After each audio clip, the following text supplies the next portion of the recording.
What's going on, everybody, and welcome back to From the Bench. I'm your host, Will Meadows, and usually we're having our Friday edition, but I wanted to push it back to Saturday. We talked a little bit about the Kentucky game previously that week, and that way, because, if we won like we did yesterday, we would be able to talk about the Sweet 16 and the Elite 8, so I felt like kind of positioning it in between made a little bit more sense, but as we all probably know, I'm sure everybody who's watching this episode knows, the Vols come up big against the Kentucky Wildcats and win a game by 13. It felt like it was more than 13. The Vols just had full control the entire game, and we're going to talk all about that game and more. A little bit of an Elite 8 preview for the Houston game tomorrow. But before we get into any of that, make sure you guys subscribe to our channel, like this video, and leave a comment on, one, if you're glad that we're playing Houston instead of Purdue, but two, if you're excited and what your score prediction is, because I'm excited for it, and I'm going to give my score prediction later. I think it's going to be low scoring.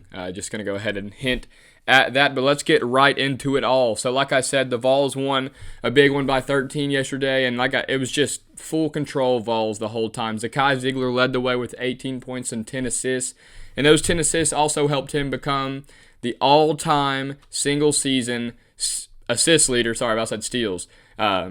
All-time single-season SEC assist leader in the history of the SEC. So that is just bananas. He is easily one of the best point guards in the country right now, and he's playing like it right now. Obviously him, Mark Fears, Walter Clayton, and Braden Smith, I kind of feel like are almost in a tier of their own, those four. Braden Smith obviously just lost, but Mark Sears, at the time of this recording, Mark Sears and Walter Clayton are both alive and still playing. But that could change by the time you guys watch this. They could lose tonight. So, who knows? But, like I said, very convincing win for the Vols. Chaslier also added 17 points and 4 rebounds, and Gainey added 16 points and 3 rebounds. So, the three-headed monster of our guards really took over that game. Felix Okpara also had one of his better games, had 11 rebounds and 8 points. 7 of his 11 rebounds were offensive. So, especially in the first half, I think we were out-rebounding them on the offensive end like 10-2. So he was a big part of that, and it just looked like the Vols wanted it more, if I'm being completely honest. We played offense well. We got into our sets and got open, but the defense was just smothering. We were forcing Kentucky out of shots that they would usually take. Andrew Carr shooting a lot of threes, and Lamont Butler shooting a lot of threes, even though Lamont Butler hit pretty much just about all of them. I think he was like 4 or 5.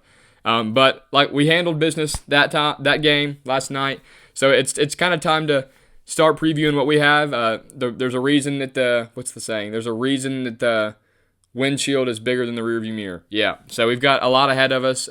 If we win, we are headed to our first Final Four in school history. So we're going to preview a little bit what Houston's like, because I know a lot of people that just watch Tennessee or just watch SEC may not know what Houston looks like. I've got you covered. I'll let you know what they're all about. And I'm going to give my Elite 8 predictions as we finish that up. So, Houston, a very good team, only 4 losses on the year, one of the few teams that is north of 30 wins this year, but they are led by L.J. Cryer. Well, they're led by Kelvin Sampson, who is easily one of the best coaches in college basketball, so experienced, but they're led by L.J. Cryer, who didn't have his best game against Purdue, only had, 4 points, but he's a microwave ready to start going off. He had 30-plus points against Gonzaga. So he is the guy that gets them going, and that's what kind of scares me is they were able to overcome. We won't win this. I'll tell you right now that we will not win this game if Zakai Ziegler scores 4 points or Chaslier scores 4 points. They were able to beat a good Purdue team with their best player only scoring 4 points. Milos Uzane, another one of their good scorers, had one of the games of his life, hit the game winner, had 24 points and hit 6 threes. Houston is known for their defense, a very hard-nosed defensive team, kind of like us, but they also shoot the ball very well. One of the highest, if not the highest, three-point percentage in the country. Have a lot of guys shooting north of 40%. Milos Uzane, like I said, Emmanuel Sharp is one of the best shooters in the country over there for Houston. You'll see him. He takes a lot of shots, and some of them you may not agree with, but there's a reason he's got the green light for those. Juwan Roberts, their big guy, is one of the best bigs in the country, especially on the rebounding aspect of things.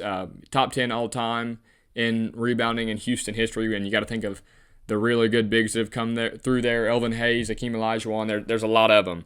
And then also they have Joseph Tugler, who is one of, we all know Zakai and Jemai Meshack were finalists for the Naismith Defensive Player of the Year. There's 4 finalists. Obviously, we had 2 of them. Ryan Kalkbrenner from Creighton was one of them, but Joseph Tugler was one of the others. A long big, can guard just about 1 through 5. Maybe he may not be able to reach down to that 1, but he can guard the wing and he can guard bigs as well. So he's a very versatile defender. They handled Purdue. It was a close one, but they were down 2 at the half. They got on a quick run. Like I said, Milos Uzane was playing very well. Emmanuel Sharp knocked down some threes, and they just kind of had to play keep away from there. But it ended up being a tie game with about 20 seconds left. They missed the shot. It goes out on Purdue, so they get the ball back and inbound it with 3 seconds left, and Kelvin Sampson draws up an incredible play. I'm sure you guys have seen it. And Milos Uzane throws it in, and he steps right back in, and no one accounted for the inbounder, and he came right in and swooped in for the game-winning dunk / layup. It was kind of a weird shot. But they're a very hard-nosed team, but they have nights just like we do where they can't hit. They're few and far between, and luckily for them, they are very talented on the defensive end and well coached that sometimes they can overcome those rough nights.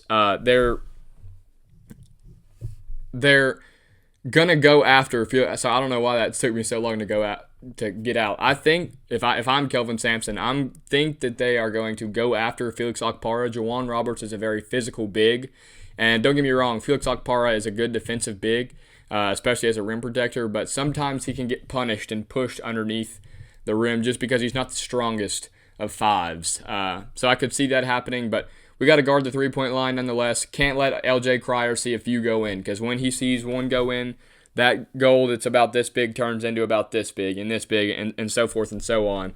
So it's going to be a rough game for sure.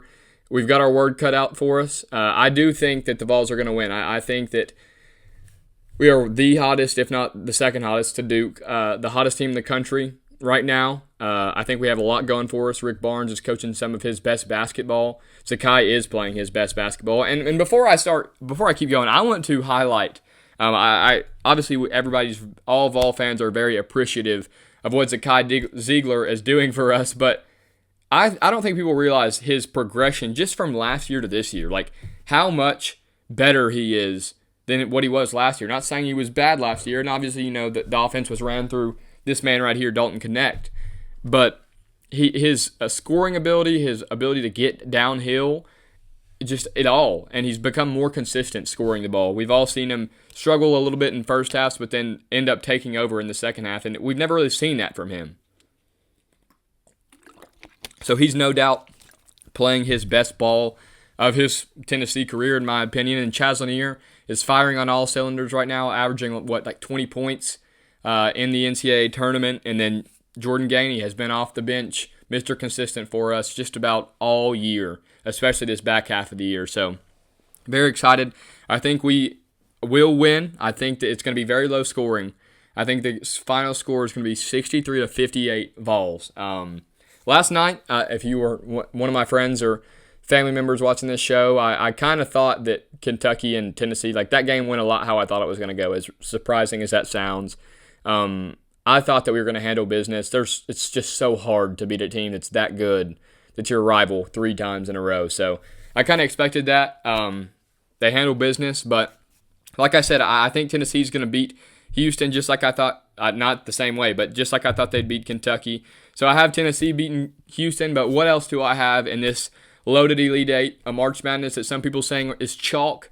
Not as fun because there's not as many upsets, but I appreciate it. It's good basketball. Usually when a Cinderella gets to this second weekend, they usually end up getting ran as it is.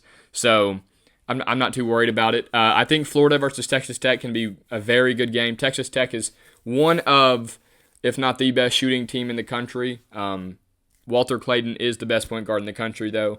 I think Florida has been hammering the offensive boards. They are very deep. Guys are shooting it at a high clip. Elijah Martin, Will Richard, And if Alex Condon is playing even close to 100%, obviously he rolled that ankle against Maryland. If he's playing even close to 100%, I've got Florida in that one. I think they take care of business. And then I'll go to the next one that's also tonight. Mark Sears and company, the Alabama Crimson Tide, take on the Duke Blue Devils. And if you know me just a little bit, I am a little bit of a Duke fan as well. My dad grew up a Duke fan, so I kind of was born into that. I guess I don't have any. I don't have any Duke things up here. I'm used to having some of my other favorite teams right here. But yeah, I know a lot of people hate Duke. I am a little bit of a Duke fan, but I'm going to have to take Duke. Duke is the best team in the country right now, and I don't think it's close. And the difference between Duke and everybody else right now is the other night when Duke was playing Arizona, there was 8 minutes left in the first half, and they had played 10 guys that early. They are so deep. I think, in my opinion, they are the only team in the country that can afford. Well, I say that in Houston. I'm meaning at this point in the Elite Eight. They're the only team in the country that can afford their best player having one of his worst games and they still win. Because they've got guys like Con Knipple who can go off for 20. Sion James has been Mr. Consistent for them. Isaiah Evans can come off the bench and just rattle off 6 threes. Like, they have so many guys that can come in and step up if Cooper Flagg were to not play good. But the thing is, Cooper Flagg usually does. I mean, he's going to be the player of the year for a reason. I've got Duke. And unless Alabama shoots the way they did the other night or even close to it, I think it'll be close. But if not, if it's regular Alabama, I've got Duke by a steady 12. And then moving on to the last one, Auburn versus Sparty, Michigan State. This is going to be one of the better matchups, in my opinion.